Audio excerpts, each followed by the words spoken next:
I'm China. I'm Tino. I'm 44. I'm 38, and that's our cat, Kitty Bug. Father was in the military. My mom's Korean. So I grew up in a good family. My dad wasn't there much because he was gone. So it was kind of hard for my mom. You know, she had 4 children, you know.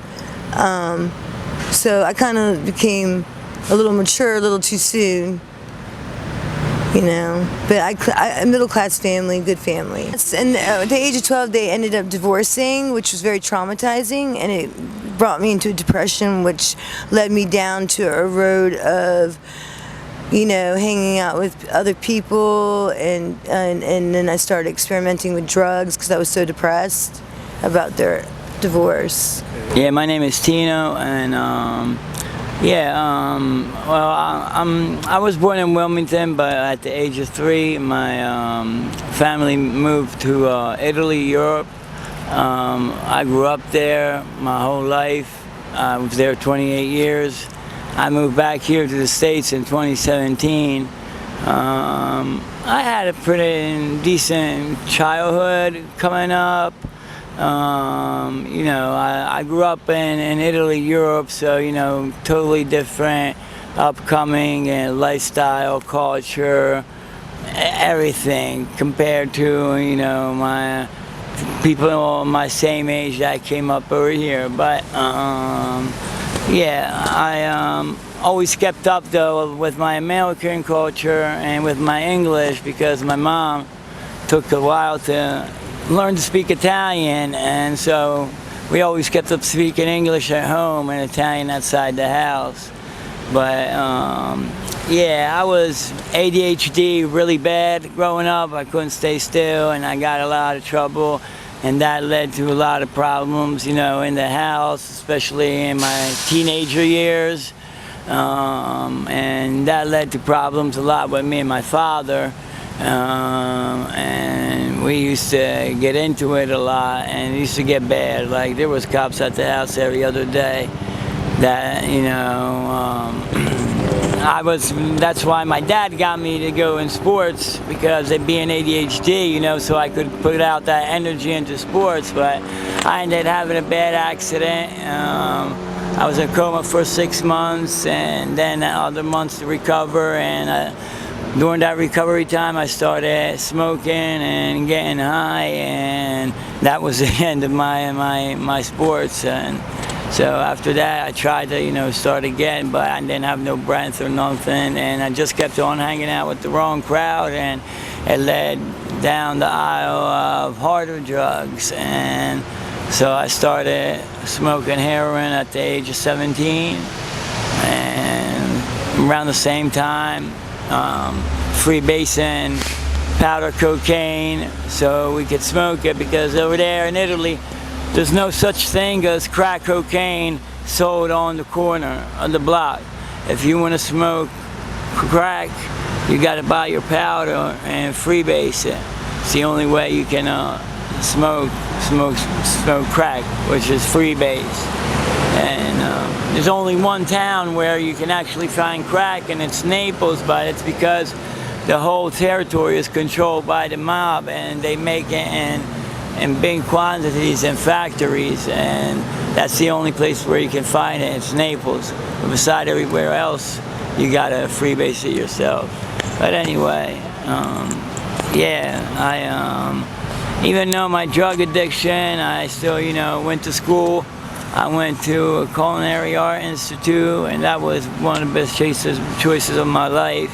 I traveled a lot, working.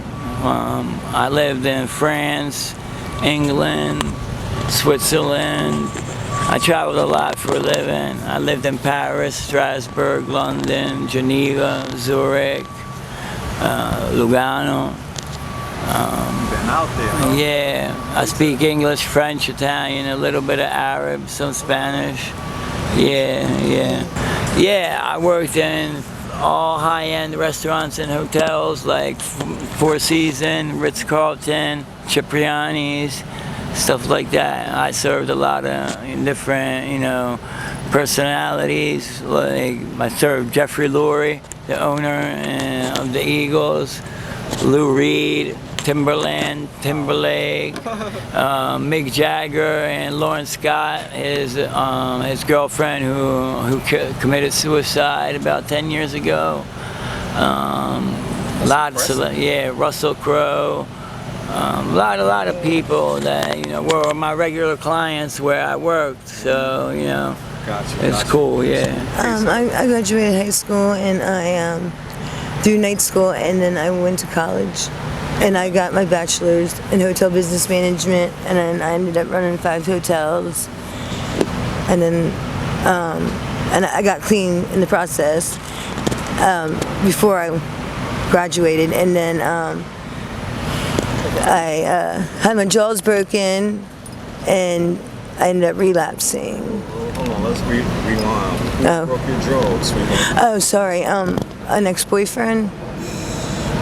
Where is he now? In jail. That's good. That's what you belong. That's not cool. No, it's Sorry not. that happened. Yeah.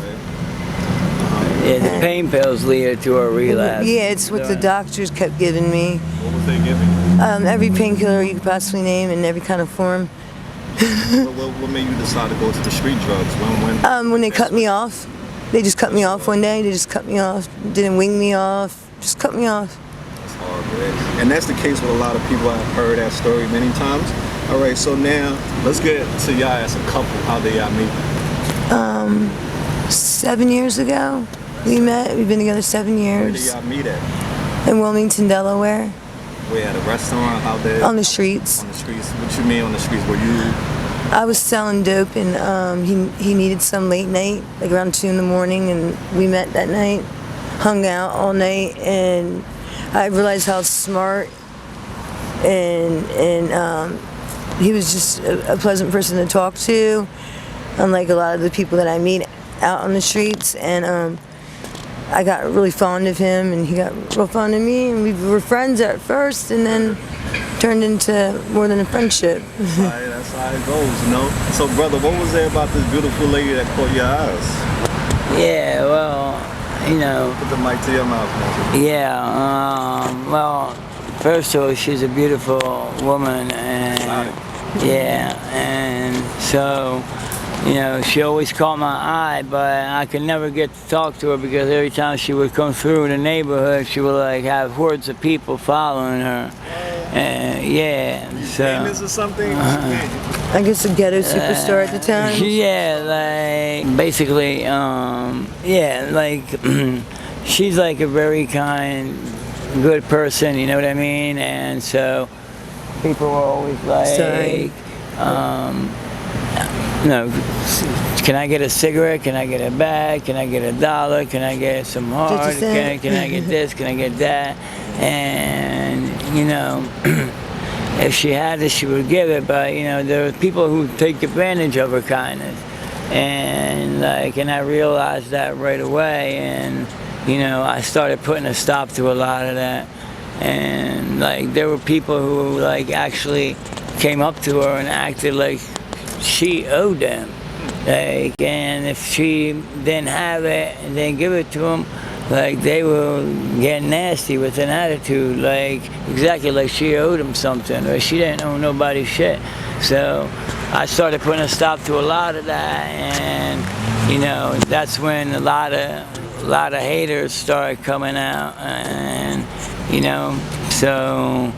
But it was ridiculous that the girls some days would fucking buy 3 packs of cigarettes, and she only smoked half of those 3 packs. That's crazy. And with what cigarettes cost today, are you kidding me?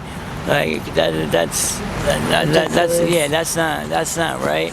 And then when she's fucked up and she needed help, you think any of those people were around? You would think they wouldn't have. They don't have your heart. They don't have that heart. That's the situation. So and that's one of the reasons why I was always a loner. I prefer to be on my own than have to be around. Yeah, that is.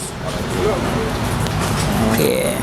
Go ahead, yeah. So Okay, so that's great. You made sure nobody was taking advantage of you. You put a stop to all that. That's awesome. So now let's move forward. Now, when y'all met, okay, what brought y'all down to Kensington? How y'all ended up down this path? We were trapping in Wilmington when he was in jail, and so I was coming here and grabbing, and that's what I've always came here to get my stuff. So that's what brought us here. And then so we decided to stop selling because we didn't want to go to jail and things were getting a little too hot. So we stopped and we started boosting and explain what boosting is for those who stealing things out of the store and selling them for I would say half price. So we started doing that, and then we were in a U-Haul and we were giving the money to a friend, and the friend decided not to pay on it at the very end, and I was sitting on F and Allegheny, and the cops I guess ran my plates, or they already knew that there was a stolen U-Haul in the vicinity, and the next thing I knew, they took a battering ram to the back of the U-Haul, and they didn't know I was in it. They even hit it with a car, one of their cars.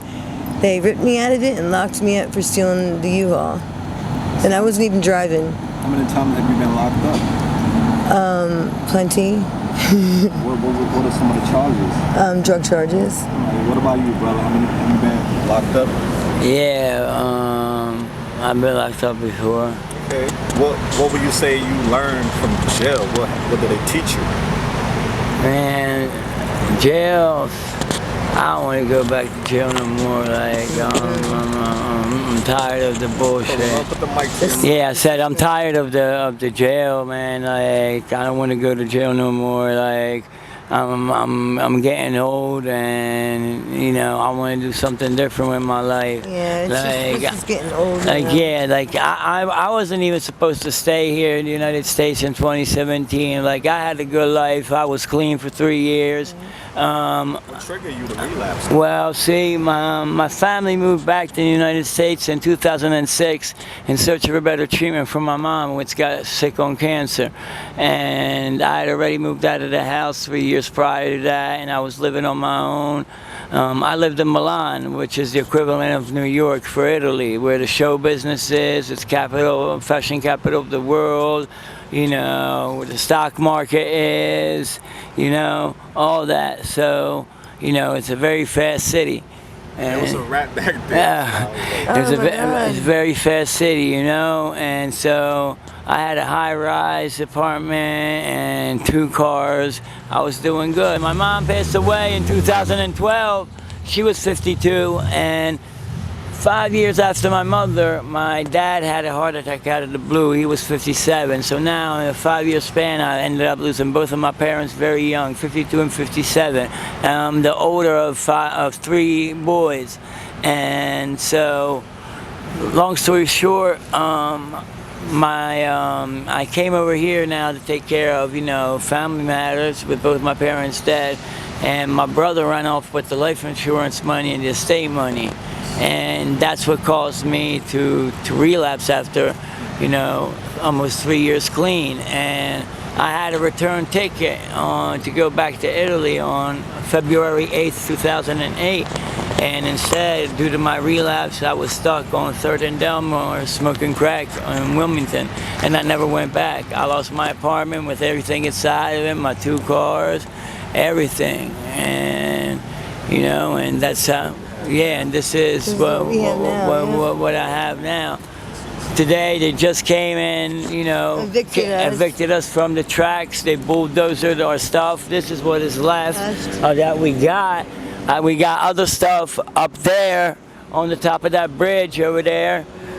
We might get to see it after, but anyway. You want to take me up? Yeah, and they gave us 10 minutes to grab everything that we had and everything else. They told us to leave the area, and they weren't able to get nothing. Otherwise, they weren't going to lock us up. And They bulldozed everything. And the thing is that in the rush, like I just got my teeth done, my dentures paid by Medicaid, and in the rush, Yeah. I can't find my dentures right now. They pay that only once. They'll do that for you, but it's only once in a lifetime. And I just got them 3 weeks ago. Like, and now, like, it's just crazy, man. Like, I feel like crying, man. Yeah, let it out. You gotta cry, man. You human. Ain't nothing wrong. We men, we can cry too. Don't let society put that stigma on you that, oh, we macho, we can't cry. Nah. We men, we cry And we've been too, waiting, and we're just waiting for our housing.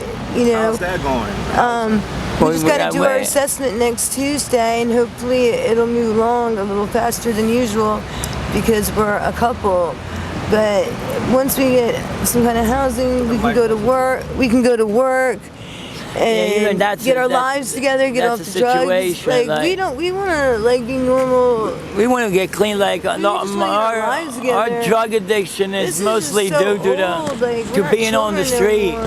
Like like if I have a job and a daily routine, I stay off the drugs. I'm good. I feel good about myself. I don't even get high that much. Like the job that I do in my line of work, I need to be able to wash myself, take a shower, and be presentable. How can I, even have the motivation of looking for a job in what I do, and being presentable to work in a 5-star luxury hotel, and I can't even wash myself? I can't look for a job. No. And the mayor wants to shut everything down, you know. Like I try. About that mayor, what she got going on? She's locking everybody up, shutting it all down. And I mean, I understand, like to an extent, why because there's a lot of people who are disrespectful and do like that disrespectful things. Sorry. Yeah. Sorry. There's like a lot of disrespectful people that are homeless that are disrespectful, that don't have no respect for the community. You know what I mean? Children. Like they defecate and urinate in front of people's houses and do without and no disregard for the children and all that. Needles on the ground. You know what I mean? Like. And that's what society have to realize is not all of you. Exactly. We don't. Right? They can't classify everybody into that. And we pay the price for those few bad apples. Yeah. That's there, and it's messed up because also. Being homeless, I never thought I was ever going to be homeless in my whole life, and my world just slipped out from under my feet. In a few years, first my mom, then my dad, and then I ended up over here. My brother out of nowhere took the money and ran away, and I relapsed. My brother, he didn't even have an addiction, a gamble problem, nothing. He only did it for greediness. That's what's messed up. We had no beef, no nothing.